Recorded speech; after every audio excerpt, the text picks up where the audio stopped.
Hello and welcome back to the NVS podcast. I'm Fiona Farmer, I'm a vet and I'm your host for today.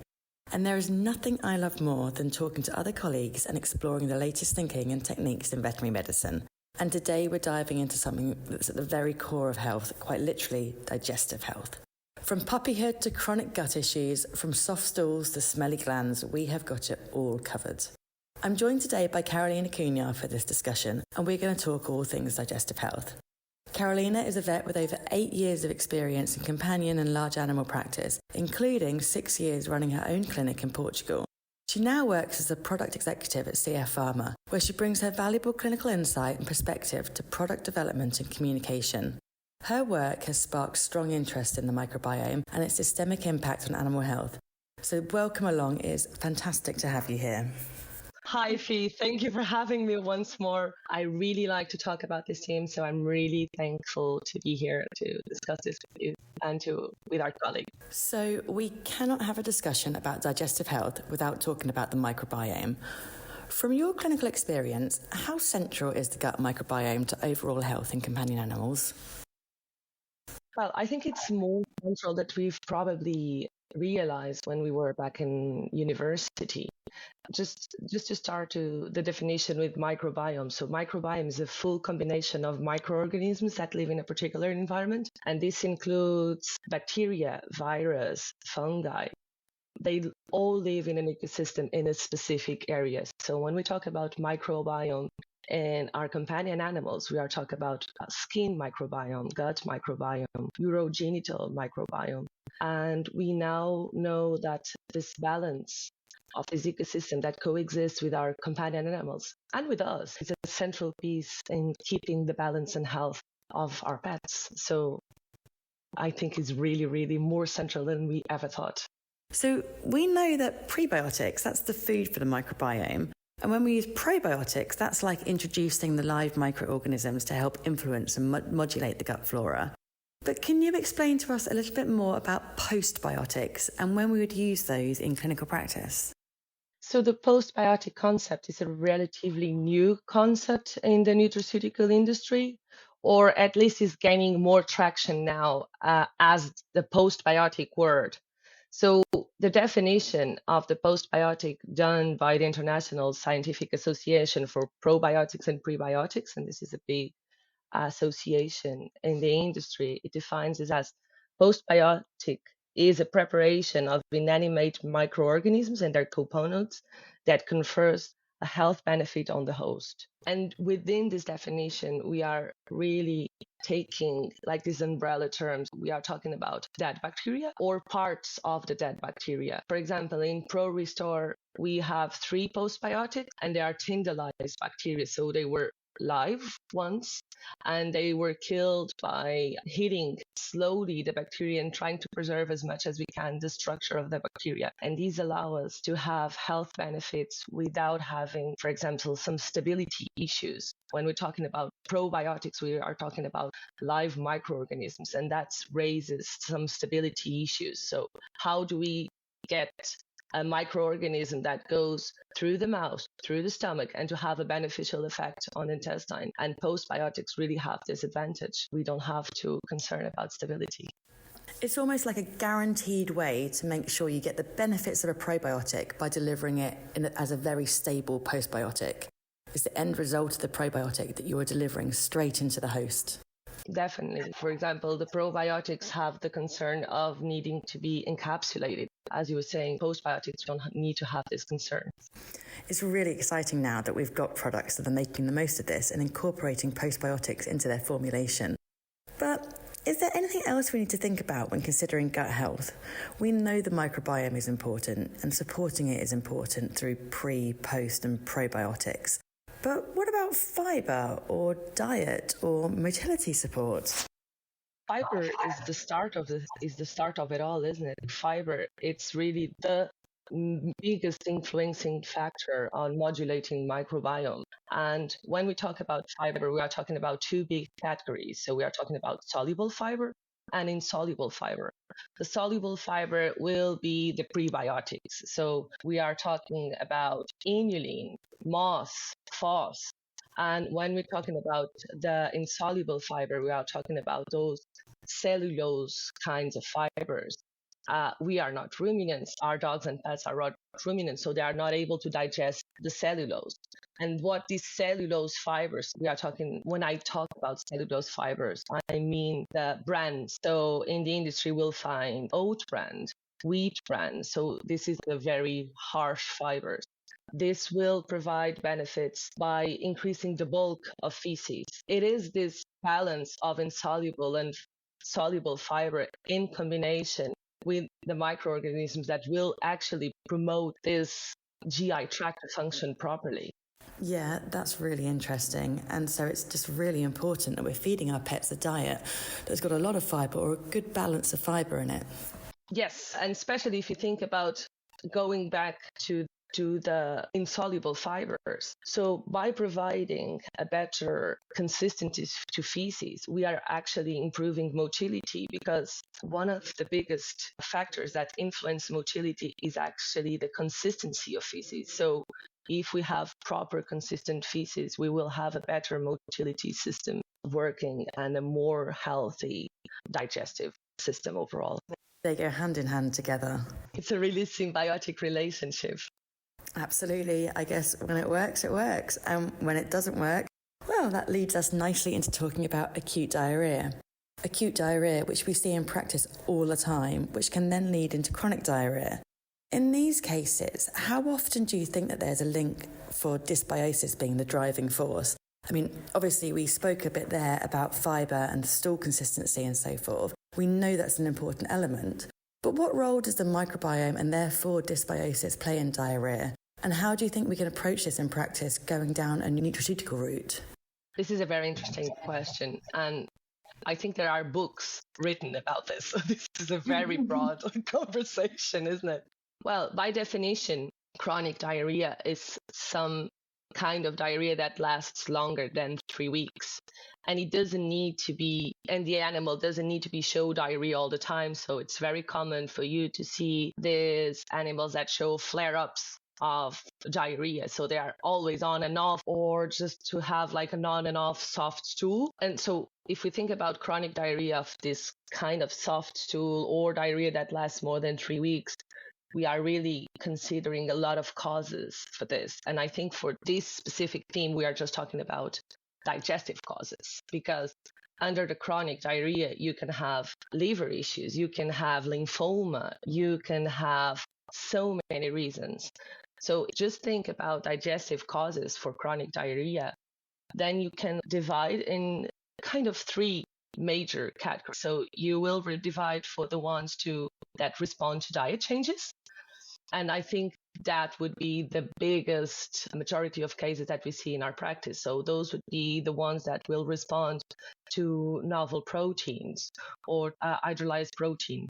Then you have the pure dysbiosis, where you have the chronic dysbiosis in the gut. And then you'll have the chronic enteropathies that will respond well to immunomodulators such as steroids. That would be the classical IBD, which is kind of the correspondent that we have to our Crohn's disease. But probiotics, although I'm differentiating this of the ones that respond to diet changes and to the ones that are caused by dysbiosis, doesn't mean that every other diarrhea will not respond well to probiotics. Even in acute diarrhea, we know that there are some momentaneous changes in the microbiome. By providing probiotics, we are shortening the recovery time. So it's not just in these long chronic diarrheas. For example, if we think about diarrheas that are caused by antibiotics, those would be wonderful to give these kinds of nutraceuticals. So basically, I think the nutraceuticals and the specific nutraceutical formulation can really have a play in all of these kinds of diarrheas. We just need to be mindful of what we have in our... I know this is a very broad theme, and it's always hard for me to squeeze a lot of information in just one answer. But I think this is what I really want to say is that even in the ones that are not purely dysbiotic, and for those we now have fecal microbiota transplantations, even in the ones that respond good to dietary transitions, those will also benefit from nutraceuticals. It's really hard to sort of contain it all within one conversation because we could probably go off on so many different tangents talking about the microbiome and how it affects everything. But I think that's really interesting that even in the cases where it's not really a classic dysbiosis driving it, the fact that tending to and giving attention to the microbiome as support and supporting the microbiome will still have a positive effect on those cases. And it just goes to show how integral the microbiome is to overall health, whether it's initially directed in causing the ill health or not. It is still very instrumental in helping recovery. So moving slightly further down the GI tract to a very common condition that we see. It's not the most glamorous, but anal gland impaction.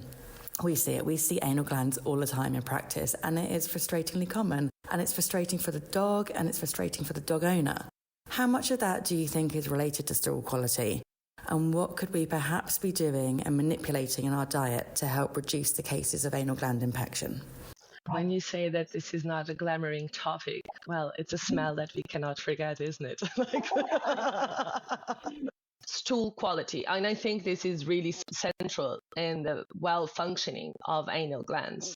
The top 4 predisposing factors for anal gland issues are low fiber diet, diarrhea or soft stool, atopic dermatitis, and you can see why, because even in atopic dermatitis, these dogs are all sometimes very sensitive to foods, and they will also show like this kind of on and off soft stools, and breeds. So we know there are some breeds that are more predisposed to anal gland issue, and the top is the King Charles Cavalier Spaniel. Well, they are top for a lot of issues, but anal glands too. So what happens? The stool quality is really the cornerstone of good anal gland functioning, because it is the passing of proper consistency stool by the distal part of the rectum and anus that will really help the anal glands to empty. We must remember our anatomy where the anal glands are located and where they empty their secretion. So what will happen is if you don't have stools with the right consistency, they will not empty naturally. So you will have this buildup of secretion and they will become inflamed. And then you'll see the dog scratching their bums against the floor. And then you see all that perianal skin start to be tender and inflamed. And then is where you start to have this ongoing cycle problem. So fiber, and even if you think about the animals, when we have an anal gland issue, we need to look about what this dog is eating.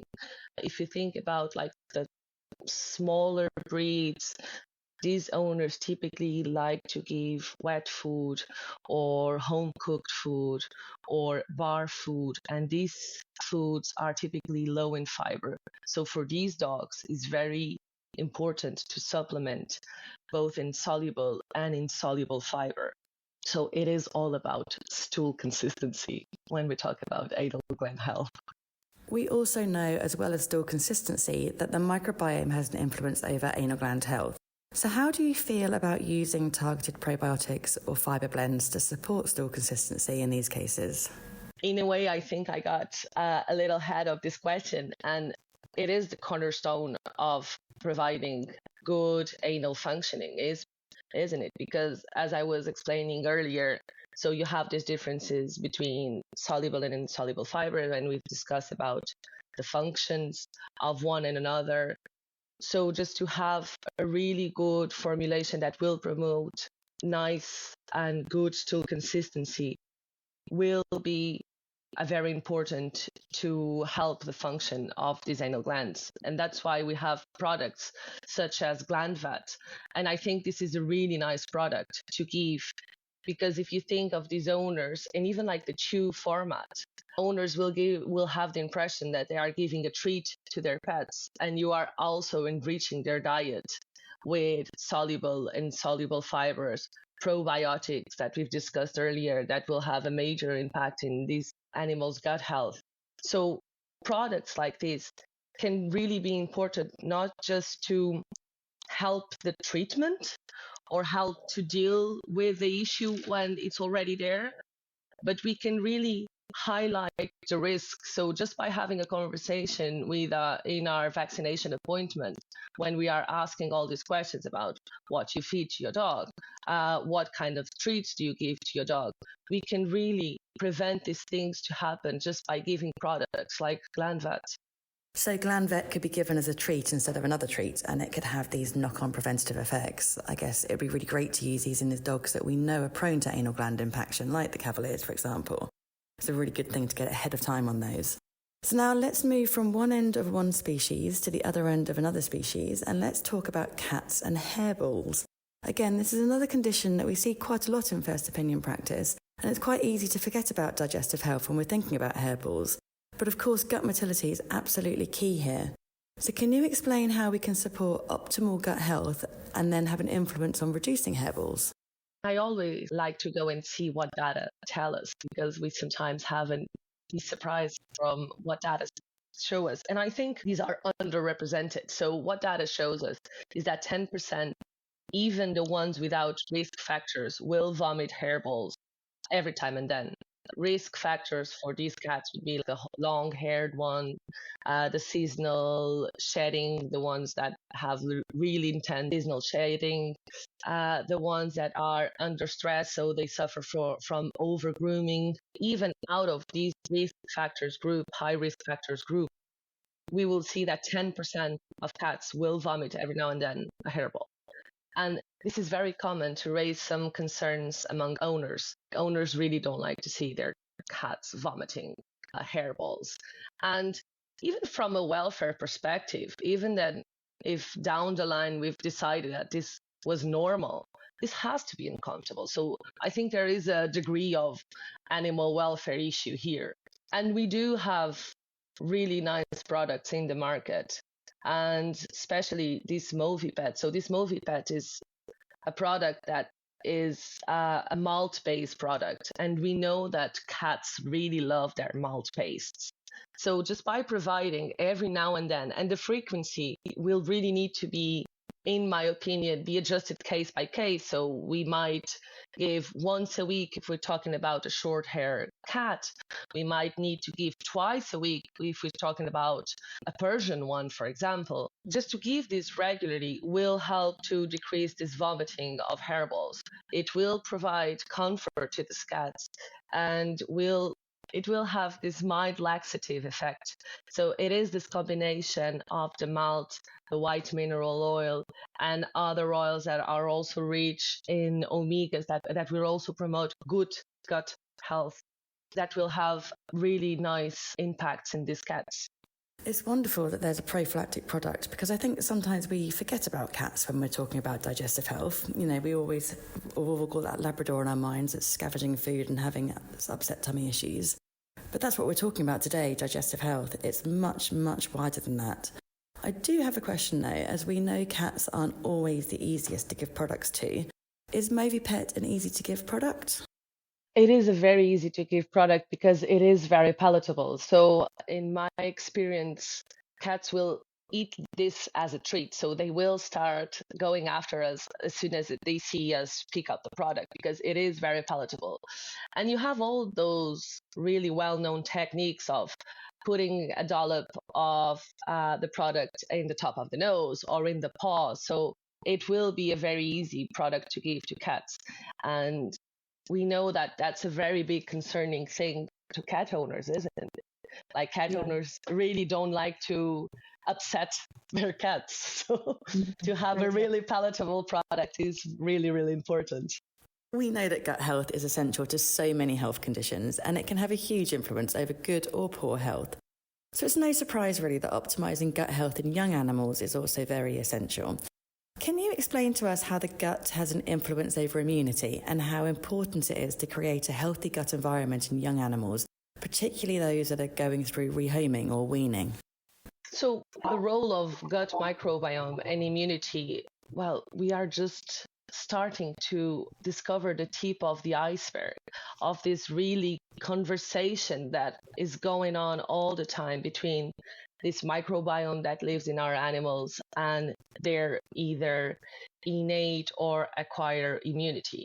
For example, we now know that even before birth, there are some degree of colonization of the gut microbiome. And this was a very surprising discovery because until really recently, we thought that the animals were born with a completely sterile gut. And we now know that that's not actually the fact.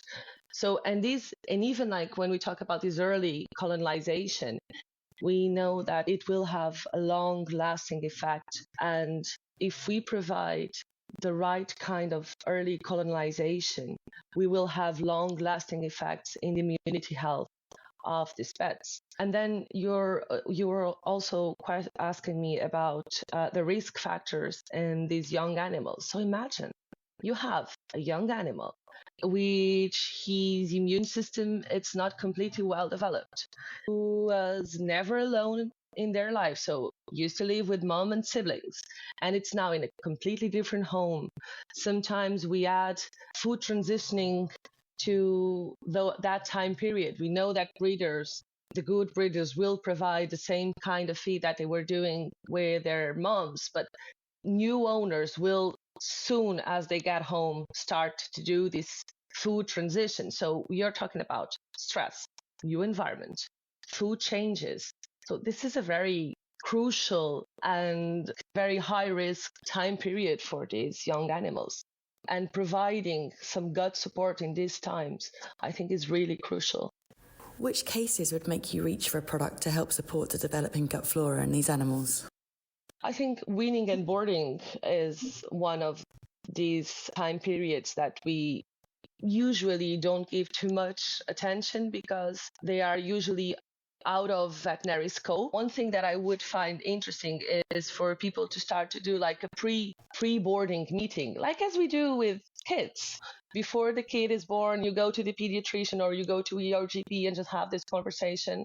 That would be a really nice time to talk about food transition and microbiome. But obviously, then you have all the other classicals. So every time that you need to use antibiotics in young animals, the compromised ones. And for example, if you think of young cats that have respiratory viral diseases, if you think of dogs and puppies and kittens who have poor colostrum just because they were born through cesarean or just because the litter was huge and you're not sure if the colostrum was enough or good quality. And even, for example, those kinds of mild diarrhea, houses that have a lot of kids going around and just dropping little cookies around, and you have the puppy picking up the things. These dogs are usually not really sick, so they are gaining weight normally, but sometimes they have like these soft stools. Those would be the kinds of cases that I would go for a product like Duostart, for example.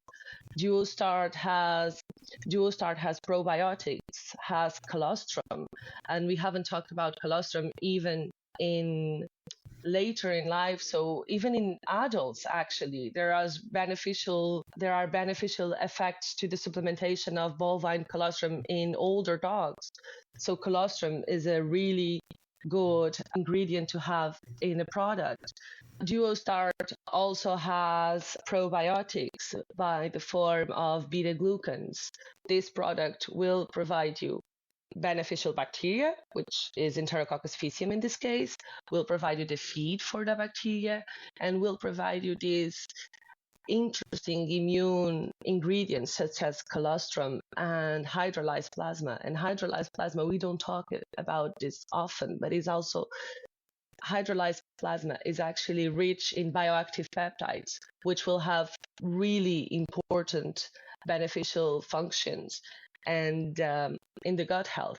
And you also have this hydrolyzed plasma in ProRestore. So this is an amazing ingredient that we should talk about more.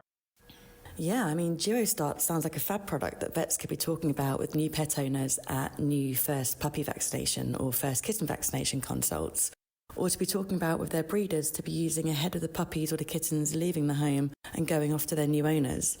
Do you think that vets are increasingly open to using nutraceuticals alongside traditional treatments? I think we are. I think we are getting a long way from, and even if we go back to the diarrhea typical approach that we used to have a few years ago, that we were reaching for the metronidazole every time that we had a chance, we now know that antibiotics will act as almost like as an atomic bomb to the gut microbiome. So we are now more aware of the importance of using these kinds of products. And I think we are also understanding more the importance as health promoting agents, whereas a few years ago we were just firefighting. So trying to stop disease. And we know now that these probiotics and these nutraceuticals can really have a central part in promoting health and preventing. So I think we are a very long way from the traditional approach of diarrhea with the antibiotics, where we typically reach for the metronidazole every time that we had a chance, and we just looked as a probiotic as a helper. We now understand that we can really support these periods and that we can really help these animals to recover faster by promoting good gut health. And the nutraceutical approaches also supports this idea of promoting health. And we now understand that we vets are really important influencers and promoting health and preventing disease. And products like nutraceuticals are very important to do this. Do you have any advice that you would give to a vet who's unsure of how to select a nutraceutical or how to evaluate a gut health supplement? Look for scientific evidence. There are loads of information out there from the different pharmaceuticals distributors. I think that every company in the sector is now understanding and is now really acting as an agent of distributing and scientific information. So just go and listen to podcasts like this. Go and take a look at a product brochure that your sales reps give you at your practice, and look down and see the scientific information that's related to. Just go and watch some webinars. We are also now preparing a webinar with NVS just to talk about the importance of microbiome in GI health. So the information is out there. Just talk to your colleagues. I know that just ask opinion to your peers and from feedback of the products they are using. I don't think it will be really easy to find a vet that now doesn't reach for probiotics every now and then. So I think the evidence, the scientific evidence is really out there. And if you just start to read what's out there, you will find that this is really, really fascinating. Yeah, I think you're quite right. We're all much more aware of how we can be assisting and supporting the microbiome.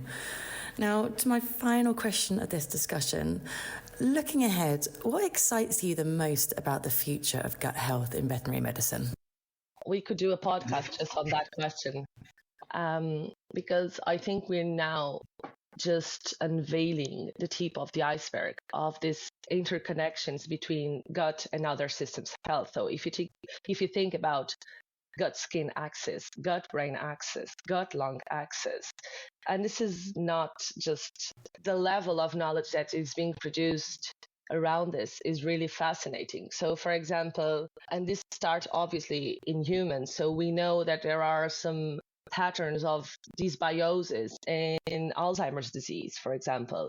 And we are now trying to understand that if by modulating the microbiome, we can prevent these cognitive dysfunctions in people, but also in dogs. We are now talking more and more about cognitive dysfunction in aging dogs. For example, just to start to understand the potential of modulating gut microbiome in helping dogs and cats to deal with atopic dermatitis. So I think is this connection between what's happening in the gut and the overall body that's really fascinates me.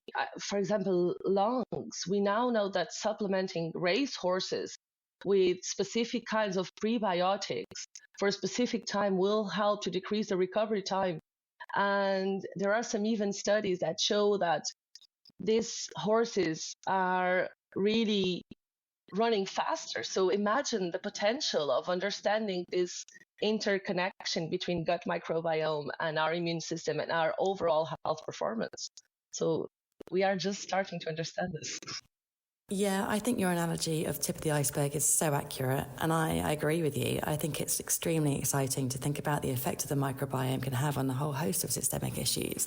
And it's great for us to see what we can do and how we can help our patients moving forward from there. Carolina, thank you so much for joining me today. It has been a really, really informative chat. I've learned a lot. I hope our listeners have learned a lot. And I do urge all of our listeners to go back and listen to our first podcast if you'd like to hear more, or head on over to the MVS website where there is tons of information about digestive health and useful digestive products, which are going to help you and your patients in practice. So thank you so much, Carolina, for joining us. It was really, really a pleasure just to talk to you and just to talk about this really fascinating theme that is microbiome and the relationship with ourselves and our companion animals.